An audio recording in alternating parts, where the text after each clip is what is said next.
జ్యోతిషాస్త్రరీత్యా ద్వాదశ రాశుల్లో 11వ రాశి అయినటువంటి కుంభరాశి మిత్రులారా, మీరు ధనిష్టా నక్షత్రం 3-4 పాదములు, శతభిషా నక్షత్రం 1-2-3-4 పాదములు, పూర్వాభాద్ర నక్షత్రం 1-2-3 పాదాలకు జన్మించిన మీరు కుంభరాశి వారిగా పరిగణించబడుతున్నారు.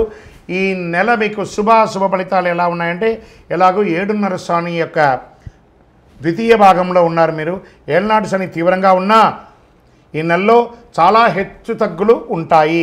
గోచార గ్రహస్థితులను దృష్టిలో పెట్టుకుంటే లగ్నంలో రాహు, ద్వితీయంలో శని, తృతీయంలో శుక్రుడు, చతుర్థంలో రవి బుధులు, పంచంలో గురువు, షష్టంలో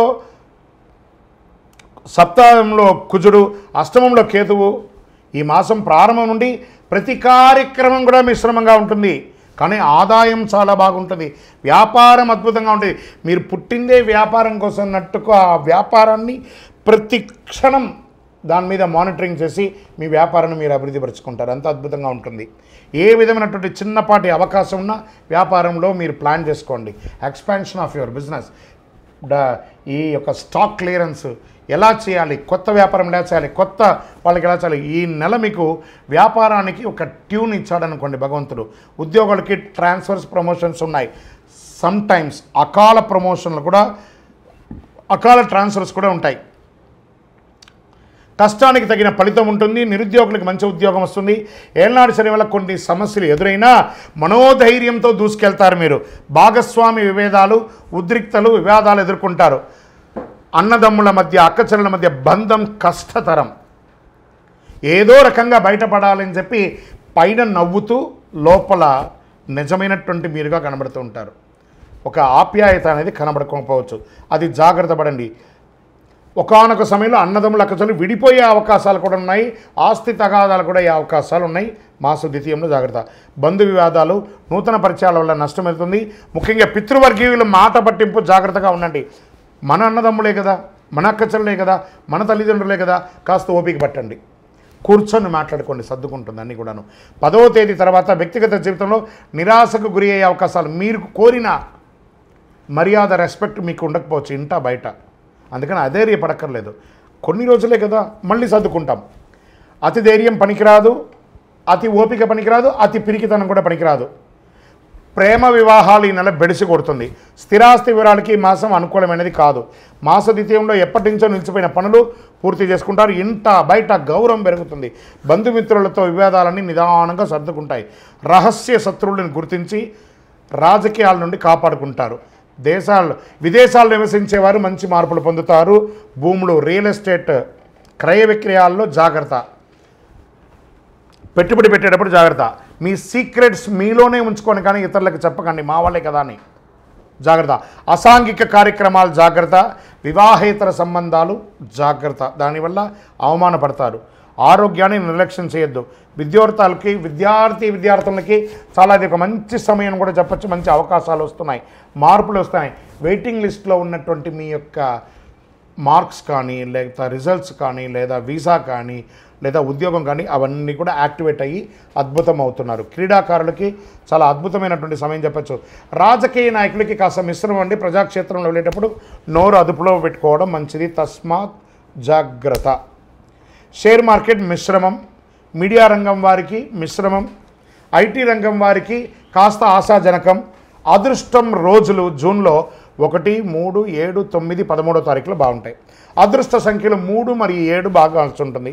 చంద్రాష్టమం 4వ తారీఖున 7:35 నుండి 6వ తారీఖున 8:06 రాత్రి వరకు చంద్రాష్టమం ఉంటుంది. జాగ్రత్త. ఆదిత్య హృదయం వినండి. విష్ణు సహస్రనామ పారాయణం చేయండి. సుదర్శన మహాయంత్రాన్ని ప్రార్థన చేయండి. పేద విద్యార్థులకి బట్టలు కానీ, పుస్తకాలు కానీ ఇవ్వండి. మీ ఇష్ట దైవంలో, కులదైవం దగ్గరికి పోయి మీ వయస్సు ఎంత ఉందో అన్ని దీపాలు వెలిగించండి. 48 రోజులు పూజ చేసినటువంటి అతి శక్తివంతమైనటువంటి కరుంగాలిమాలను ధరించండి. ఆరోగ్యంగా, ఐశ్వర్యంగా, విజయంగా, అద్భుతంగా ఉంటారు. జాతకం అంటే ప్రతి ఒక్కరికి కూడా ఒక భయం. ఈ నెల నాకు ఎలా ఉంటుంది, వ్యాపారం ఎలా ఉంటుంది, ఉద్యోగం ఎలా ఉంటుంది, ఆర్థికంగా ఎలా ఉంటానని ఒక భయం ఉంటుంది. దాన్ని తీసేయడం కోసమే ఈ యొక్క నెలవారీ గోచార గ్రహస్థితులు. ఈ గోచార గ్రహస్థితుల ద్వారా వచ్చే ఫలితాలు మీ వ్యక్తిగత జీవితానికి ఒక 30% మాత్రమే వర్తిస్తుంది. మీ యొక్క వ్యక్తిగత జాతకం ద్వారానే సంపూర్ణ జాతకం అనేది వస్తుంది. మళ్ళీ చెప్తున్నాను, జాతకం అనేది పడుతున్న వర్షానికి ఒక గొడుగు మాత్రమే, కానీ జాతకం జీవితం కాదు. మళ్ళీ జాతకాన్ని ఎవరెవరు అడగాలి అంటే 21 వయసులోపు ఉన్న వాళ్ళు అడగకూడదు, 60 వయసు పైచిలకు వాళ్ళు అడగకూడదు. ఎందుకంటే వాళ్ళు పెద్దవాళ్ళు కాబట్టి వాళ్ళకి అన్నీ తెలుసు.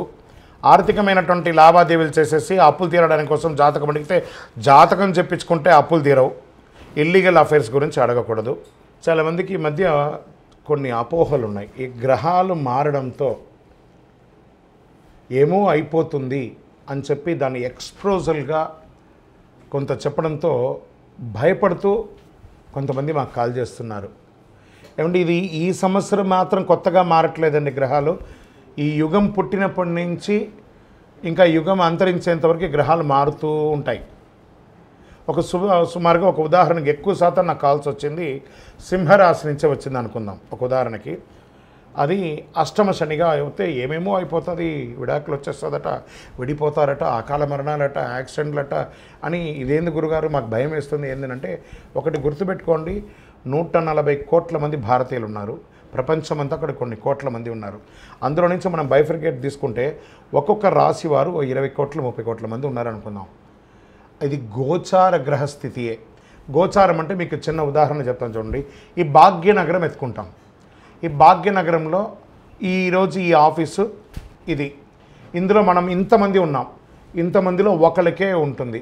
సో ఆ ఒకరిని పెట్టుకొని మొత్తం ప్రపంచమంతా వచ్చేసిందని ఎప్పుడు కూడా ఊహించుకోవద్దు. మళ్ళీ చెప్తున్నాను, గోచార గ్రహస్థితి ద్వారా వచ్చేది మీ వ్యక్తిగత జీవితానికి ఒక 20 నుంచి 30% మాత్రమే.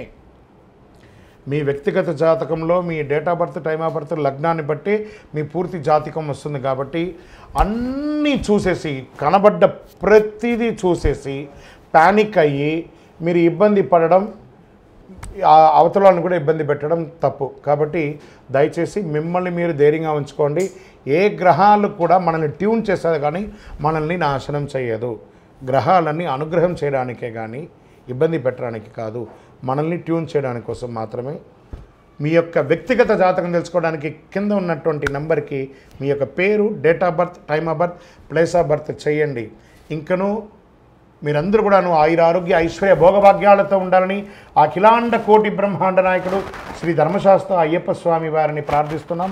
మీరు తిరుపతికి వచ్చినప్పుడు అయ్యప్ప స్వామి వారి 18 అవతారముల దేవాలయాన్ని బ్రహ్మశ్రీ డాక్టర్ చంద్రమౌళి గురుస్వామి గారు నిర్మించి సమాజానికి అంకితం ఇచ్చారు. జీవకోణ అనే ప్రాంతంలో తిరుపతిలో రైల్వే స్టేషన్ నుండి బస్టాండ్ నుండి 3 కిలోమీటర్ల దూరంలో ఉంటుంది. రండి, దర్శనం చేసుకోండి, అనుగ్రహం పొందండి. విజయోస్తు. వందే మాతరం, వందే మాతరం, వందే మాతరం.